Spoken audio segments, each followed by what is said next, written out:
ਪੰਜਾਬੀ ਏਕਤਾ channel ਦੇਖ ਰਹੇ ਸਾਰੇ ਦਰਸ਼ਕਾਂ ਨੂੰ ਪਿਆਰ ਭਰੀ ਸਤਿ ਸ਼੍ਰੀ ਅਕਾਲ। ਹੁਣ ਤੱਕ ਦੀ ਵੱਡੀ ਖਬਰ, ਭ੍ਰਿਸ਼ਟਾਚਾਰ ਦੇ ਮਾਮਲੇ ਵਿੱਚ ਗ੍ਰਿਫਤਾਰ ਸਾਬਕਾ ਸਿਹਤ ਮੰਤਰੀ ਵਿਜੇ ਸਿੰਗਲਾ ਤੇ ਪ੍ਰਦੀਪ ਕੁਮਾਰ ਨੂੰ ਅਦਾਲਤ ਵਿੱਚ ਪੇਸ਼ ਕੀਤਾ ਗਿਆ, ਜਿੱਥੇ ਅਦਾਲਤ ਨੇ ਵਿਜੇ ਸਿੰਗਲਾ ਨੂੰ 27 ਮਈ ਤੱਕ ਪੁਲਿਸ ਰਿਮਾਂਡ ਉੱਤੇ ਭੇਜ ਦਿੱਤਾ ਹੈ। ਦੱਸ ਦੇਈਏ ਕਿ ਮੁੱਖ ਮੰਤਰੀ ਭਗਵੰਤ ਮਾਨ ਨੇ ਸਿਹਤ ਮੰਤਰੀ ਵਿਜੇ ਸਿੰਗਲਾ ਨੂੰ ਕੈਬਨਿਟ ਤੋਂ ਬਾਹਰ ਕਰ ਦਿੱਤਾ ਸੀ। ਨਾਲ ਹੀ ਪੁਲਿਸ ਨੂੰ ਮੰਤਰੀ ਖਿਲਾਫ ਮਾਮਲਾ ਦਰਜ ਕਰਨ ਦੇ ਨਿਰਦੇਸ਼ ਦਿੱਤੇ ਸਨ, ਜਿਸ ਪਿੱਛੋਂ ਪੁਲਿਸ ਨੇ ਸਿੰਗਲਾ ਨੂੰ ਗ੍ਰਿਫਤਾਰ ਕਰ ਲਿਆ ਸੀ। ਭ੍ਰਿਸ਼ਟਾਚਾਰ ਰੋਕੂ ਸ਼ਾਖਾ ਨੇ ਸਿੰਗਲਾ ਨੂੰ ਗ੍ਰਿਫਤਾਰ ਕੀਤਾ ਸੀ। ਹੁਣ ਛੇਤੀ ਪੰਜਾਬ ਦੀਆਂ ਸਰਕਾਰੀ ਬੱਸਾਂ ਦਿੱਲੀ ਹਵਾਈ ਅੱਡੇ ਤੱਕ ਜਾ ਸਕਣਗੀਆਂ। ਇਸ ਸੰਬੰਧੀ ਪੰਜਾਬ ਸਰਕਾਰ ਵੱਲੋਂ ਜ਼ਿਲ੍ਹਾ ਮੈਨੇਜਰਾਂ ਨੂੰ ਪੱਤਰ ਜਾਰੀ ਕਰਕੇ ਵੋਲਵੋ ਬੱਸਾਂ ਭੇਜਣ ਲਈ ਹੁਕਮ ਜਾਰੀ ਕਰ ਦਿੱਤੇ ਗਏ ਹਨ। ਇਸ ਸੰਬੰਧੀ ਪੰਜਾਬ ਸਰਕਾਰ ਪਣਬਸ ਵਿਭਾਗ ਵੱਲੋਂ ਡਿਪੂਆਂ ਨੂੰ ਬਕਾਇਦਾ ਨੋਟੀਫਿਕੇਸ਼ਨ ਰਾਹੀਂ ਜਾਰੀ ਦਿਸ਼ਾ ਨਿਰਦੇਸ਼ਾਂ ਦੀ ਪਾਲਣਾ ਕਰਨ ਲਈ ਵੀ ਕਿਹਾ ਗਿਆ ਹੈ, ਤਾਂ ਜੋ ਕਿਸੇ ਯਾਤਰੀ ਨੂੰ ਕੋਈ ਦਿੱਕਤ ਨਾ ਹੋਵੇ। ਨਵਜੋਤ ਸਿੰਘ ਸਿੱਧੂ 34 ਸਾਲ ਪੁਰਾਣੇ ਰੋਡਰੇਜ ਮਾਮਲੇ ਵਿੱਚ ਪਟਿਆਲਾ ਜੇਲ੍ਹ ਵਿੱਚ ਬੰਦ ਹਨ, ਪਰ ਜਦੋਂ ਤੋਂ ਉਹ ਜੇਲ੍ਹ ਵਿੱਚ ਹਨ ਉਹ ਰੋਟੀ ਨਹੀਂ ਖਾ ਰਹੇ ਹਨ, ਸਿਰਫ ਸਲਾਦ, ਫਲ ਅਤੇ ਉਬਲੀਆਂ ਸਬਜ਼ੀਆਂ ਹੀ ਲੈ ਰਹੇ ਹਨ,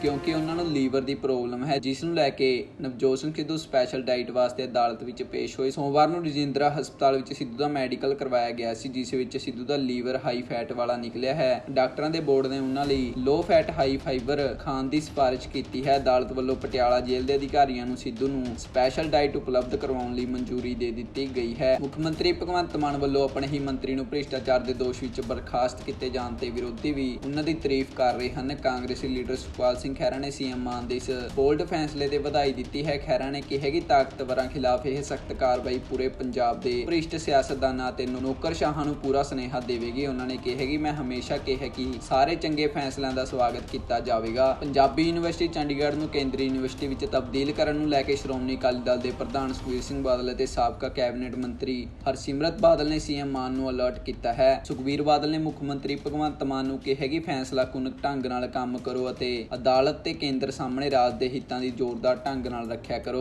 ਉੱਥੇ ਹੀ ਹਰਸਿਮਰਤ ਕੌਰ ਬਾਦਲ ਨੇ ਇੱਕ ਅਖੌਤ ਦੀ ਮਿਸਾਲ ਦਿੰਦੇ ਹੋਏ ਕਿਹਾ ਕਿ ਰੋਮ ਸੜ ਰਿਹਾ ਸੀ ਤੇ ਨੀਰੋ ਬੰਸਰੀ ਵਜਾ ਰਿਹਾ ਸੀ। ਉਹਨਾਂ ਨੇ ਮੁੱਖ ਮੰਤਰੀ ਭਗਵੰਤ ਮਾਨ ਨੂੰ ਕਿਹਾ ਕਿ ਨੀਰੋ ਵਰਗਾ ਵਿਹਾਰ ਨਾ ਕਰੋ, ਜਾਗੋ ਤੇ ਇਸ ਸਾਜ਼ਿਸ਼ ਦਾ ਮੁਕਾਬਲਾ ਕਰੋ। ਉਹਨਾਂ ਨੇ ਕਿਹਾ ਕਿ ਪਹਿਲਾਂ ਕੇਂਦਰ BSF ਦਾ ਅਧਿਕਾਰ ਖੇਤਰ ਵਧਾਉਂਦਾ ਹੈ, ਫਿਰ ਇਹ BBMP ਰਾਹੀਂ ਪੰਜਾਬ ਦੇ ਪਾਣੀਆਂ ਤੱਕ ਆਉਂਦਾ ਹੈ। ਹੁਣ ਅੱਗੇ ਉਹ ਸਾਡੇ ਰਾਜ ਦੀ ਰਾਜਧਾਨੀ ਵਿੱਚ ਕੇਂਦਰੀ ਸੇਵਾ ਨਿਯਮ ਲਾਗੂ ਕਰਨ ਤੇ ਹੁਣ ਪੰਜਾਬੀ ਯੂਨੀਵਰਸਿਟੀ ਤੱਕ ਵੀ ਪਹੁੰਚ ਰਿਹਾ ਹੈ ਕਿ ਸਾਨੂੰ ਇੰਨੇ ਟਾਈਮ ਬਾਅਦ ਕੋਈ ਮੰਤਰੀ ਮਿਲਿਆ ਜੀ। ਜੇ ਮਸਾਂ ਕੋਈ ਮੰਤਰੀ ਬਣਿਆ ਸੀ ਤਾਂ ਉਹਨੇ ਆਹ ਕੰਮ ਕਰਕੇ ਸਾਡੇ ਲੋਕਾਂ ਦਾ ਮਾਣ ਤੋੜਿਆ। ਕਿਤੇ ਸਾਡਾ ਮਾਨਸਾ ਮਸ਼ਹੂਰ ਸੀ ਇੱਥੋਂ ਦੇ ਲੋਕਾਂ ਕਰਕੇ, ਜਿਨ੍ਹਾਂ ਨੇ ਇੱਥੋਂ ਐਡਾ ਨਾਮ ਕਮਾਇਆ। ਇਹਨਾਂ ਪਿੰਡਾਂ 'ਚ ਉੱਠ ਕੇ ਦੁਨੀਆ ਪੱਧਰ ਤੇ ਮੂਸਾ ਮਾਨਸਾ ਦਾ ਨਕਸ਼ੇ ਦੇ ਉੱਤੇ ਲੈ ਕੇ ਤੇ ਕਿਤੇ ਸਾਡਾ ਅੱਜ ਨਾਮ ਬਦਨਾਮ ਹੋ ਰਿਹਾ 1% ਵਾਲਿਆਂ ਦੇ ਨਾਮ। ਦੁੱਖ ਹੋਇਆ, ਮੈਨੂੰ ਦੁੱਖ ਹੋਇਆ, ਨਹੀਂ ਬੁਰਾ ਤਾਂ ਲੱਗਦਾ ਜੀ। ਚਲੋ ਇਹ ਲੋਕਾਂ ਦੀ ਫਿਤਰਤ ਹੋਣੀ ਹੈ, ਠੀਕ ਹੈ। ਸਾਨੂੰ ਵੀ ਬੁਰਾ ਲੱਗਿਆ ਉਦੋਂ ਜਦੋਂ ਸਾਡੇ ਤੇ ਲੋਕ ਕਹਿੰਦੇ ਸੀਗੇ ਵੀ ਯਾਰ ਇਹ ਤਾਂ ਤੁਸੀਂ ਗਲਤ ਹੋ, ਇਹ ਸਹੀ ਹੈ। ਸਾਨੂੰ ਵੀ ਕਿਤੇ ਨਾ ਕਿਤੇ ਲੱਗਦਾ ਵੀ ਯਾਰ ਹਾਂ ਹੁਣ ਦੇਖੋ, ਪਰ ਕਿਤੇ ਨਾ ਕਿਤੇ ਇਹ ਵੀ ਹੁੰਦਾ ਵੀ ਯਾਰ ਸਾਡੇ ਲੋਕਾਂ ਦਾ ਜਿਨ੍ਹਾਂ ਨੇ ਵੋਟਾਂ ਪਾਈਆਂ ਨੇ, ਮਾਣ ਦੇ ਕੇ ਐਡਾ ਅਹੁਦਾ ਬਖਸ਼ਿਆ, ਵੀ ਉਹਨਾਂ ਦਾ ਦਿਲ ਟੁੱਟਿਆ। ਤੇ ਅਸੀਂ ਕਿਸੇ ਦੀ ਯਾਨੀ ਕਿ ਕਹਿੰਦੇ ਹੁੰਦੇ ਵੀ ਔਖੇ ਟਾਈਮ ਦੇ ਵਿੱਚ ਤੇ ਹੱਸਣ ਵਾਲਿਆਂ ਚੋਂ ਨਹੀਂ ਹੈਗੇ, ਪਰ ਕਿਤੇ ਨਾ ਕਿਤੇ ਗੁੱਸਾ ਜ਼ਰੂਰ ਆਉਂਦਾ ਵੀ ਇੰਨੇ ਲੋਕਾਂ ਦਾ ਵਿਸ਼ਵਾਸ ਸਾਨੂੰ ਤੋੜਨਾ ਨਹੀਂ ਸੀ ਚਾਹੀਦਾ। ਸਾਰਿਆਂ ਨੂੰ ਮੇਰੇ ਵੱਲੋਂ ਪਿਆਰ ਭਰੀ ਸਤਿ ਸ੍ਰੀ ਅਕਾਲ। ਮੈਂ ਅੱਜ ਇੱਕ ਬਹੁਤ ਵੱਡਾ ਐਲਾਨ ਕਰਨ ਜਾ ਰਿਹਾ। ਜਿਵੇਂ ਕਿ ਤੁਹਾਨੂੰ ਸਾਰਿਆਂ ਨੂੰ ਪਤਾ ਹੀ ਹੈ ਕਿ ਆਮ ਆਦਮੀ ਪਾਰਟੀ ਸੱਚੇ ਦਿਲੋਂ ਇਮਾਨਦਾਰ ਪਾਰਟੀ ਹੈ। ਸਾਡੀ ਸਰਕਾਰ ਤਹਿ ਦਿਲੋਂ ਇਮਾਨਦਾਰ ਸਰਕਾਰ ਹੈ। ਅਸੀਂ 1 ਰੁਪਈਏ ਦੀ ਵੀ ਹੇਰਾਫੇਰੀ ਬਰਦਾਸ਼ਤ ਨਹੀਂ ਕਰਾਂਗੇ।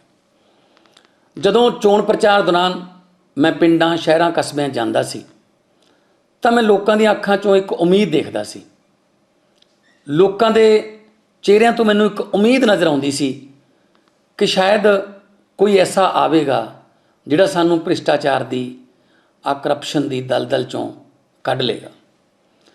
ਅਤੇ ਜਦੋਂ ਮੈਨੂੰ ਮੁੱਖ ਮੰਤਰੀ ਦਾ ਚਿਹਰਾ ਐਲਾਨ ਕਰਨਾ ਸੀ ਤਾਂ ਦਿੱਲੀ ਦੇ ਮੁੱਖ ਮੰਤਰੀ ਅਤੇ ਆਮ ਆਦਮੀ ਪਾਰਟੀ ਦੇ ਕ੍ਰਾਂਤੀਕਾਰੀ ਪ੍ਰਧਾਨ ਸ਼੍ਰੀ ਅਰਵਿੰਦ ਕੇਜਰੀਵਾਲ ਜੀ ਨੇ ਵੀ ਮੈਨੂੰ ਕਿਹਾ ਸੀ ਕਿ ਭਗਵੰਤ, ਮੈਂ 1 ਪੈਸੇ ਦੀ ਵੀ ਬੇਈਮਾਨੀ, ਰਿਸ਼ਵਤਖੋਰੀ, ਭ੍ਰਿਸ਼ਟਾਚਾਰੀ ਬਰਦਾਸ਼ਤ ਨਹੀਂ ਕਰ ਸਕਦਾ। ਤਾਂ ਮੈਂ ਉਹਨਾਂ ਨੂੰ ਵਚਨ ਦਿੱਤਾ ਸੀ ਕਿ ਜੀ ਬਿਲਕੁਲ ਇੱਦਾਂ ਹੀ ਹੋਊਗਾ। ਆਪਣੀ ਪਾਰਟੀ ਜਿਹੜੀ ਹੈ ਉਹ ਇੱਕ ਅੰਦੋਲਨ 'ਚੋਂ ਨਿਕਲੀ ਹੋਈ ਪਾਰਟੀ ਹੈ, ਕਰਪਸ਼ਨ ਦੇ ਖਿਲਾਫ ਅੰਦੋਲਨ 'ਚੋਂ ਨਿਕਲੀ ਹੋਈ ਪਾਰਟੀ ਹੈ। ਅਤੇ ਭਾਵੇਂ ਕੋਈ ਆਪਣਾ ਹੀ ਹੋਵੇ, ਅਸੀਂ ਉਹਨਾਂ ਨੂੰ ਬਖਸ਼ਾਂਗੇ ਨਹੀਂ। ਮੇਰੇ ਧਿਆਨ 'ਚ ਇੱਕ ਕੇਸ ਆਇਆ ਜਿਹਦੇ ਵਿੱਚ ਮੇਰੀ ਸਰਕਾਰ ਦਾ ਇੱਕ ਮੰਤਰੀ ਹਰ ਟੈਂਡਰ 'ਚੋਂ ਜਾਂ ਉਸ ਮਹਿਕਮੇ ਨਾਲ ਸੰਬੰਧਿਤ ਖਰੀਦੋ ਫਰੋਖਤ ਦੇ ਵਿੱਚੋਂ 1% ਕਮਿਸ਼ਨ ਮੰਗਦਾ ਸੀ।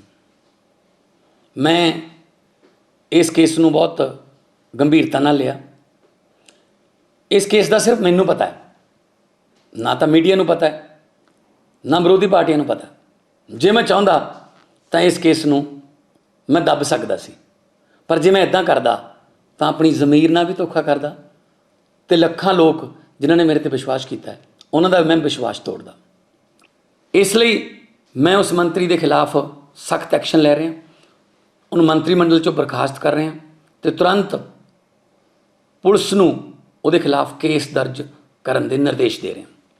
ਉਸ ਮੰਤਰੀ ਦਾ ਨਾਮ ਹੈ ਡਾਕਟਰ ਵਿਜੇ ਸਿੰਗਲਾ, ਜਿਹੜੇ ਕਿ ਸਿਹਤ ਮੰਤਰੀ ਸੀ, ਅਤੇ ਉਹਨਾਂ ਨੇ ਆਪਣੇ ਡਿਪਾਰਟਮੈਂਟ ਦੇ ਵਿੱਚ ਇਹ ਘਪਲੇਬਾਜ਼ੀਆਂ ਕੀਤੀਆਂ ਅਤੇ ਉਹਨਾਂ ਨੇ ਇਹ ਗੁਨਾਹ ਕਬੂਲ ਵੀ ਕੀਤਾ। ਦੇਖੋ ਜੀ, ਨਾ ਅਸੀਂ zero tolerance to corruption Punjab ਸਰਕਾਰ ਦੀ ਪਾਲਿਸੀ ਰਹੀ ਹੈ, ਤੇ ਲੋਕਾਂ ਨੇ 92 ਸੀਟਾਂ ਜਿਤਾ ਕੇ ਖਜ਼ਾਨਾ ਸਾਡੇ ਹੱਥਾਂ 'ਚ ਦਿੱਤਾ ਤਾਂ ਕਿ ਸੁਰੱਖਿਅਤ ਉਹਨਾਂ ਦੇ ਹੱਥਾਂ ਤੱਕ ਮੁੜ ਗਈ ਸੀ। ਇਹ ਸਾਡੇ ਸਰਦਾਰ ਭਗਵੰਤ ਸਿੰਘ ਮਾਨ ਜੀ ਬੜੇ ਦੂਰ ਅੰਦੇਸ਼ੀ ਦੇ ਨਾਲ ਸਰਕਾਰ ਚਲਾ ਰਹੇ ਆ, ਜਿਹਦੀ ਮੈਂ ਕਹਾਂਗੀ ਜਦੋਂ ਉਹਨਾਂ ਨੇ ਆਪਣੇ ਲੈਵਲ ਤੇ ਵੈਰੀਫਾਈ ਕੀਤਾ ਤੇ ਉਹਨੂੰ ਜੋ ਵੀ ਬਣਦੀ ਸਜ਼ਾ ਉਹਨਾਂ ਨੂੰ ਦਿੱਤੀ, ਜਿਹਦੇ ਲਈ ਮਾਨ ਸਾਹਿਬ ਦੇ ਬਾਕੀ ਲੋਕ ਇਸ ਚੀਜ਼ ਦੀ ਪ੍ਰੇਜ਼ ਵੀ ਕਰ ਰਹੇ ਆ। ਪਰ ਨਾਲ ਦੀ ਨਾਲ ਇਹ ਜ਼ਰੂਰ ਹੈ, ਚਾਹੇ ਕੋਈ ਅਫਸਰ ਹੋਵੇ, ਚਾਹੇ ਕੋਈ ਮੰਤਰੀ ਹੋਵੇ ਜਾਂ ਸੰਤਰੀ ਹੋਵੇ, ਅਸੀਂ ਸ਼ੁਰੂ ਤੋਂ ਕਹਿੰਦੇ ਰਹੇ ਸੀ ਵੀ ਜ਼ੀਰੋ ਟੋਲਰੈਂਸ ਟੂ ਕਰਪਸ਼ਨ ਹੋਏ। ਪਰ ਦੇਖਿਆ ਜਾਵੇ ਜਿਹੜਾ ਟੈਂਡਰ ਵਾਲਾ ਮਸਲਾ ਤਾਂ ਬੜਾ ਪੁਰਾਣਾ ਸੁਣਦੇ ਆ ਵੀ ਟੈਂਡਰ ਹੁੰਦੇ ਨੇ ਕਿਸੇ ਵੀ ਖੇਤਰ ਦੇ ਵਿੱਚ। ਚਲੋ ਇਹ ਤਾਂ ਮੰਤਰੀ ਸੀਗੇ, ਫਿਰ ਵੀ MLAs ਦਾ ਵੀ ਬਹੁਤ ਵੱਡਾ ਰੋਲ ਹੁੰਦਾ। ਕਈ ਵਾਰ ਉਹਨਾਂ ਤੇ ਵੀ ਸ਼ਿਕਾਇਤਾਂ ਸੁਣਦੇ ਆ ਪਰ ਕੋਈ ਕਾਰਵਾਈ ਨਹੀਂ ਹੁੰਦੀ। ਤਾਂ ਬਾਕੀ ਮੰਤਰੀਆਂ ਤਾਂ ਸਹੀ ਠੀਕ ਹੈ, ਪਰ ਅਫਸਰਾਂ ਤੇ ਨਿਚਲੇ ਤਬਕੇ ਤੇ ਵੀ ਕਿਤੇ ਨਾ ਕਿਤੇ ਮੈਸੇਜ ਜਾਊਗੀ ਜਿਹੜਾ ਬੰਦਾ ਆਪਣੇ ਮੰਤਰੀ ਦੇ ਖਿਲਾਫ ਕਾਰਵਾਈ ਕਰ ਸਕਦਾ, ਕੱਲ੍ਹ ਉਹਨਾਂ ਲਈ ਕਿੰਨਾ ਕੁ ਸਮਾਂ ਲੱਗੂਗਾ। ਜਦੋਂ ਜ਼ੀਰੋ ਟੋਲਰੈਂਸ ਕਰਪਸ਼ਨ ਦੀ ਪਾਲਿਸੀ ਹੈ ਸਾਡੀ, ਚਾਹੇ ਕੋਈ ਮੰਤਰੀ ਹੋਵੇ ਜਾਂ ਸੰਤਰੀ ਹੋਵੇ, ਜਿਹੜਾ ਵੀ ਪ੍ਰੋਬਲਮ ਚਾਹੇਗਾ ਉਹਨੂੰ ਬਖਸ਼ਿਆ ਨਹੀਂ ਜਾਏਗਾ। ਤੇ ਸਰਦਾਰ ਭਗਵੰਤ ਸਿੰਘ ਮਾਨ ਜੀ ਦੇ ਬੜੇ ਸੂਝਵਾਨ ਤਰੀਕੇ ਦੇ ਨਾਲ ਇਹਦੀ ਕਾਰਵਾਈ ਕੀਤੀ ਹੈ, ਕੋਈ ਬਹੁਤਾ ਰੌਲਾ ਨਹੀਂ ਪਾਇਆ। ਇਸ ਕਰਕੇ ਜੋ ਮਾਨ ਸਾਹਿਬ ਕਰ ਰਹੇ ਆ ਮੈਨੂੰ ਲੱਗਦਾ ਉਹ ਸਹੀ ਹੈ। ਫਿਰ ਇਹਦਾ ਮਤਲਬ FIR ਤੇ ਕਾਰਵਾਈ ਵੀ ਹੋਏਗੀ ਉਹਨਾਂ ਦੇ ਖਿਲਾਫ, ਹੋਏਗੀ, ਗ੍ਰਿਫਤਾਰੀ ਹੋ ਸਕਦੀ ਹੈ ਜੀ ਉਹਨਾਂ ਦੀ। ਜੋ ਮੈਂ ਤੁਹਾਨੂੰ ਉਹੀ ਦੱਸ ਰਹੀ ਹਾਂ ਨਾ, ਜੇ ਉਹਨਾਂ ਤੇ ਕੋਈ ਐਕਸ਼ਨ ਲਿਆ ਤਾਂ ਉਹ ਕਾਰਵਾਈ ਵੀ ਕਰਨ। ਤੇ ਨਾਲ ਇੱਕ ਥੋੜਾ ਜਿਹਾ ਹੋਰ ਦੱਸ ਦਿਓ ਕਿ ਤੁਸੀਂ ਤਾਂ ਖੁਦ MLA ਹੋ, ਤੁਹਾਡਾ ਵੀ ਰਾਬਤਾ ਹੁੰਦਾ ਰਿਹਾ ਹੋਣਾ ਕਿ ਵਿਜੇ ਸਿੰਗਲਾ ਦੀ ਸਟਾਰਟਿੰਗ ਸ਼ੁਰੂਆਤ ਹੀ ਕਿਤੇ ਨਾ ਕਿਤੇ ਇਸ ਤਰ੍ਹਾਂ ਦੀ ਰਹੀ, ਕਿਉਂਕਿ ਹੁਣ ਤਾਂ ਸ਼ੁਰੂਆਤ ਹੀ ਕਹਾਂਗੇ 2-2.5 ਮਹੀਨੇ ਹੋਏ ਆ ਇਹ ਤਾਂ। ਨਹੀਂ, ਮੈਂ ਇਹਦੇ ਬਾਰੇ ਕੁਝ ਨਹੀਂ ਕਹਿ ਸਕਦੀ। ਸਿੰਗਲਾ ਸਾਹਿਬ ਅੱਛੇ ਬੰਦੇ ਆ, ਪਰ ਇੱਕ ਸੈਕਿੰਡ ਦੇ ਨਾਲ ਪਤਾ ਨਹੀਂ ਲੱਗਦਾ ਕਿਹੜੇ ਬੰਦੇ ਕਿਸੇ ਬੰਦੇ ਤੋਂ ਕੁਝ ਹੋ ਜੇ।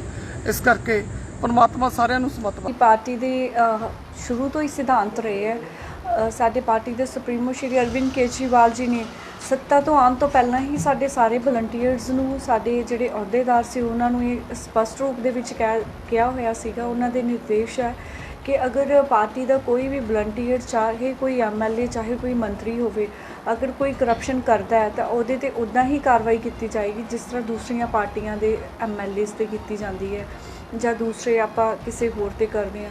ਸੋ ਇਹ ਸਪਸ਼ਟ ਰੂਪ ਦੇ ਵਿੱਚ ਜਿਹੜਾ ਸੀਗਾ ਸਾਡੇ ਪੰਜਾਬ ਦੇ ਮੁੱਖ ਮੰਤਰੀ ਸਰਦਾਰ ਭਗਵੰਤ ਸਿੰਘ ਮਾਨ ਜੀ ਨੇ ਵੀ ਸਾਨੂੰ ਸਾਰੇ MLAs ਨੂੰ, ਸਾਨੂੰ ਸਾਰੇ ਮੰਤਰੀਆਂ ਨੂੰ, ਜਿਹੜੇ ਸਾਡੇ ਮੰਤਰੀ ਆ ਉਹਨਾਂ ਨੂੰ ਵੀ ਸਪਸ਼ਟ ਰੂਪ ਦੇ ਵਿੱਚ ਜਿਹੜੇ ਨਿਰਦੇਸ਼ ਦਿੱਤੇ ਗਏ ਸੀਗੇ ਕਿ ਅਸੀਂ ਜਿਹੜੇ ਆਮ ਆਦਮੀ ਪਾਰਟੀ ਹੈਗੀ ਆ, we are not on a mission commission, we are on a mission.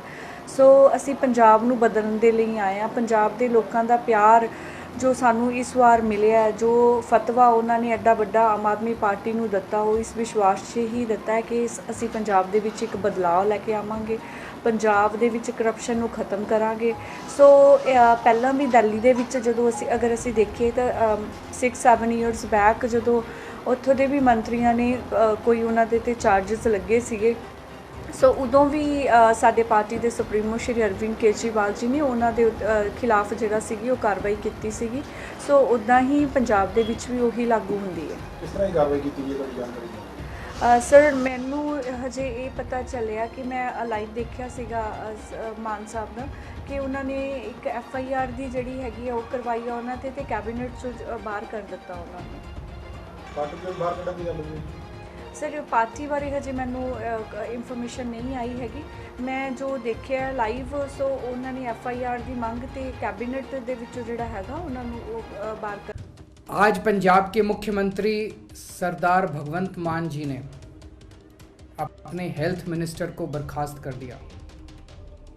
उसके खिलाफ केस दर्ज करके उन्हें गिरफ्तार किया जा रहा है। किसी को इस भ्रष्टाचार का पता नहीं था, ना मीडिया को पता था, ना विपक्ष को पता था, किसी को नहीं पता था। मान साहब चाहते तो मंत्री से सेटिंग करके अपने लिए एक हिस्सा मांग सकते थे। अब तक तो ऐसे ही होता था। मान साहब चाहते मामले को दबा सकते थे, उन्होंने ऐसा नहीं किया। उन्होंने खुद ब खुद अपने मंत्री के खिलाफ एक्शन लिया। भगवंत, हमें आपके ऊपर गर्व है, पूरे पंजाब को आपके ऊपर गर्व है, पूरे देश को आपके ऊपर गर्व है। 2015 में जब दिल्ली में हमारी सरकार बनी थी, तब मैंने भी अपने फूड मिनिस्टर के खिलाफ ऐसे ही एक्शन लिया था। उसके भ्रष्टाचार के सबूत मेरे पास आए थे, तब भी किसी को नहीं पता था। मैंने खुद ब खुद उसके खिलाफ एक्शन लिया था। आम आदमी पार्टी कट्टर ईमानदार पार्टी है। कट्टर ईमानदार मतलब अगर हमारा अपना भी कोई चोरी करेगा, उसे छोड़ेंगे नहीं, उसे बख्शेंगे नहीं। अभी तक देखा गया कि सारी पार्टियों में आपस में सेटिंग होती थी। अपनों को पकड़ना तो दूर, ये एक दूसरे के नेताओं के खिलाफ भी एक्शन नहीं करते थे। पहली बार ऐसा हो रहा है कि कोई पार्टी अपने खुद के लोगों के भ्रष्टाचार के खिलाफ भी एक्शन ले रही है। मान साहब के इस डिसीजन से लोग बहुत खुश हैं, बहुत खुश हैं। उन्हें यकीन नहीं हो रहा कि कोई सरकार इतनी ईमानदार भी हो सकती है क्या।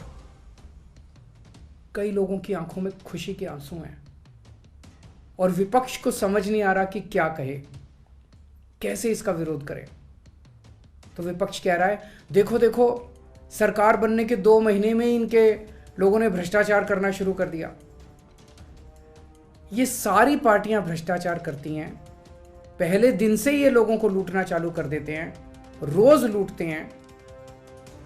पर दुनिया के इतिहास में ये पहली सरकार है जो पता लगते ही सख्त से सख्त एक्शन लेती है, चाहे गुनाह करने वाला अपना ही क्यों ना हो।